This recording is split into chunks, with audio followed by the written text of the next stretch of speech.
Namaste and welcome to yet another episode of Suraksha Cyberwali, a Plan India initiative. आज के episode में हमें join कर रहे हैं 5 एजेंट्स ऑफ चेंज, नेहा, वंदना, शनाया, मानिक और मोहन, जिनके साथ हम चर्चा करेंगे साइबर स्पेस को डाइवर्स ग्रुप्स के लिए सेफ और इंक्लूसिव कैसे बनाया जा सकता है। हाय, मेरा नाम नेहा है। मैं प्लान इंडिया से पिछले 2 साल से जुड़ी हुई हूँ और मैंने अभी अपनी स्टडीज़ कंप्लीट की है।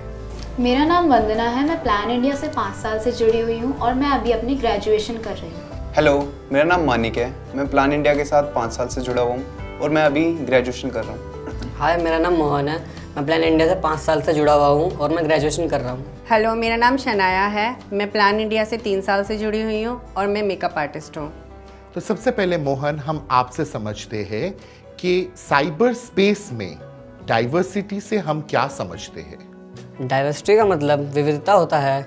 जब अलग अलग लिंग, जाति, धर्म के लोग एक साथ मिलते हैं तब एक अच्छे समाज की स्थापना होती है। वैसे ही इंक्लूसिव साइबर स्पेस में अलग अलग लोग अपने विचार रख पाते हैं और उनके विचारों को एक्सेप्टेंस मिलती है। थैंक यू मोहन, आपने बहुत अच्छे तरीके से समझाया, रियली अप्रिशिएटेड। नेहा, अब हम आपके पास आते हैं। हमें जानना है कि साइबर डाइवर्सिटी का चर्चा करना क्यों ज़रूरी है। साइबर डाइवर्सिटी की चर्चा करना इसलिए ज़रूरी है क्योंकि इंटरनेट इक्वालिटी के सिद्धांत पर बना था, जिसमें दुनिया का हर एक व्यक्ति अपने डिफरेंसेस के बाद भी एक दूसरे से कनेक्ट हो सके, मिलकर बेनिफिट उठा सके इंटरनेट का और साथ ही डेवलप हो सके।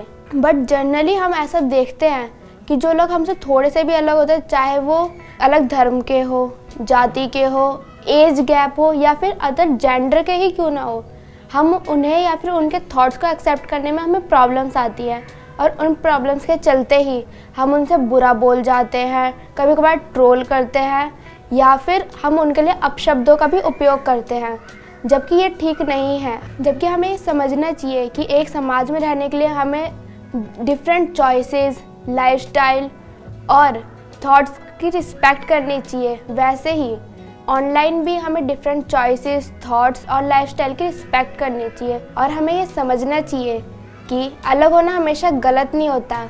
इसलिए हमें साइबर डाइवर्सिटी की चर्चा और जागरूक होना बहुत ज़रूरी है। थैंक यू नेहा, आपने बहुत सही बोला, थैंक यू। मानिक, हम आपसे जानना चाहेंगे कि ऑनलाइन लोगों के साथ किस प्रकार के भेदभाव होते हैं और इसका नेगेटिव इम्पैक्ट लोगों पे क्या पड़ता है। ऑनलाइन स्पेस में बहुत सारे भेदभाव देखे जा सकते हैं, जैसे ऑनलाइन रेसिज्म, लोग जाति के ऊपर भेदभाव करते हैं, जैसे डार्क स्किन टोन, या फिर राज्य के किसी हिस्से से आने वाले लोगों के साथ अभद्र भाषा में बात की जाती है, जैसा ट्रीटमेंट उन्हें बिल्कुल भी अच्छा नहीं लगता, उनका सेल्फ स्टीम भी हर्ट होती है। जीनोफोबिया भी एक इशू है, जिसमें लोग दूसरे देश के लोगों के साथ नफरत दिखाते हैं, कमेंट करते हैं। फॉर एग्जांपल, पर्टिकुलर देश के लोगों ने हमारी जॉब चुरा ली है और न्यूज़ में भी यही चीज़ बार बार दिखाई जाती है, जिससे लोगों को ये सच लगता है। ऐसा देखा गया है कि रियल लाइफ में उन कंट्री के लोगों ने वायलेंस का सामना भी किया। बॉडी शेमिंग सबसे कॉमन तरीका है फैट, स्किनी, डिफरेंटली एबल्ड लोगों के बीच में भेदभाव करने का। यह होता तो सबके साथ है, पर ज़्यादातर लड़कियां इस प्रॉब्लम को फेस करती हैं।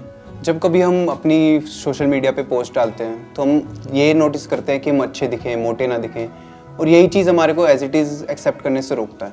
एक और कॉमन भेदभाव देखा गया है जो LGBT कम्युनिटी के साथ है।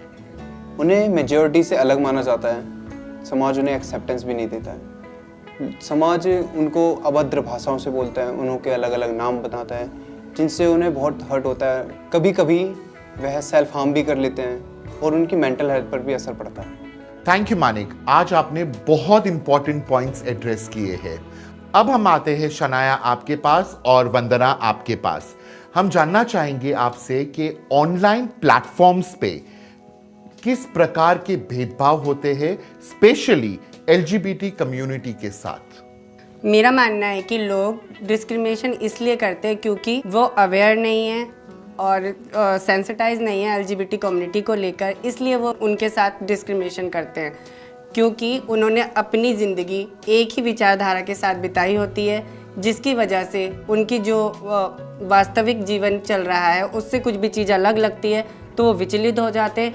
यही इसका नतीजा है कि जो डिस्क्रिमिनेशन को पैदा करता है। और वंदना, आप बताइए। तो जैसा कि 2018 में कानून द्वारा LGBT कम्युनिटी को अपराधी की नज़र से देखना ख़त्म हो गया है, लेकिन कुछ लोग उन्हें आज भी अपराधी की नज़र से ही देखते हैं। इस वजह से उन्हें बहुत सारी कठिनाइयों का सामना करना पड़ता है, जैसे कि उन्हें घर ढूंढने में बहुत कठिनाई आती है, उन्हें कोई जल्दी से घर रेंट पे नहीं देता है और उन्हें जॉब ढूंढने में भी बहुत दिक्कत आती है, उनका जल्दी से सिलेक्शन नहीं हो पाता है और वह अपने आप को किसी सोशल मीडिया प्लेटफॉर्म पर रखते हैं या दर्शाते हैं अपने आप को, तो वो उनको ट्रोल करते हैं और अगर उन्हें ब्लॉक कर दिया जाए तो वह दूसरी आईडी बनाकर दोबारा से मैसेज करने लगते हैं। जैसे कि हमारी कम्युनिटी के कुछ लोग जो इंडिपेंडेंटली अपना काम करना चाहते हैं as a makeup artist, dance teacher, etcetera etcetera, तो जैसे कि सोशल मीडिया के थ्रू उनके पास कोई काम आता है, उनकी प्रोफाइल पर मैसेजेस आते हैं, तो उन्हें ये नहीं पता होता वो फेक प्रोफाइल है या रियल प्रोफाइल है, तो वो उसको आइडेंटिफाई नहीं कर पाते, वो वहाँ पहुँच जाते हैं बट सही मायनों में पता नहीं होता वो असली में काम दे रहा है या उनके साथ उनका कोई फ़ायदा उठाना चाहता है।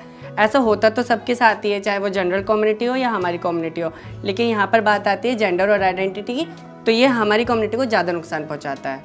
यस मैम, और कई बार तो LGBT कम्युनिटी को जानने वाले लोग उन्हें धमकी देते हैं कि हम तुम्हारी असलियत सबको बता देंगे कि तुम कैसे रहते हो, क्या पहनते हो, और इसकी वजह से उनके माता पिता चिंतित हो जाते हैं और कभी कभार सलाह देते हैं कि तुम अपनी पहचान को छुपा के रखो या तो तुम हमसे नाता तोड़ दो, और इसी कारण वह अपने आप को नुकसान पहुंचाने की कोशिश भी करते हैं। शनाया और वंदना, आई थिंक आपने बहुत अच्छा अपना एक्सपीरियंस शेयर किया है एंड आई एम श्योर आपके एक्सपीरियंस से बहुत सारे लोग जन जागरूक होने वाले हैं। तो आखिर में मैं आप सबको एक लास्ट क्वेश्चन पूछना चाहूंगी कि ऑनलाइन प्लेटफॉर्म्स पे हम जेंडर बेस्ड वायलेंस को कैसे कम कर सकते हैं, स्पेशली जेंडर डाइवर्स लोगों के लिए। हमें समाज में विभिन्नताओं के बाद भी एक दूसरे की रिस्पेक्ट करनी चाहिए। हमें चाहे दूसरों की वेशभूषा समझ आए ना आए, उनकी भाषा समझ आए ना आए, या फिर उन्हें उनके जीवन जीने का ढंग समझ आए ना आए, बट हमारे पास कोई राइट नहीं है कि हमें ट्रोल करें, परेशान करें, उनका मजाक उड़ाएं, बल्कि हमें उनके प्रति रिस्पेक्टफुल रहना चाहिए और अपनी समझ को बढ़ाना चाहिए। मैम, हमें यह समझना चाहिए कि जो जैसा दिखता है उसे वैसे ही दिखने के लिए इनकरेज करना चाहिए और याद रहे कि अलग होना गलत होना नहीं होता है। इन केस आपके साथ कोई हैरेसमेंट, स्कैमिंग या थ्रेट्स की घटना घट जाती है तो सोशल मीडिया के ग्रेवेंस ऑफिसर को आप कंप्लेंट कर सकते हैं या फिर इनकी ऑफिशियल वेबसाइट cybercrime.gov.in पर जाके कंप्लेंट कर सकते हैं। साथ ही सबसे ज़रूरी ये है कि आप कभी भी घबराएं नहीं, अपने आप को नुकसान ना पहुंचाएं, किसी भी ट्रस्टेड कलीग, फैमिली मेम्बर या फ्रेंड के साथ अपनी फीलिंग्स को शेयर करें और हमेशा याद रखें आपके लिए मदद मौजूद है। So that's a wrap for the third episode of सुरक्षा साइबर वाली। आज हमने बहुत इंपॉर्टेंट टॉपिक पे बात की है। आई होप ये एपिसोड हमारे लिसनर्स के लिए काफी इंफॉर्मेटिव रहा होगा। So stay tuned for our next episode of सुरक्षा साइबर वाली।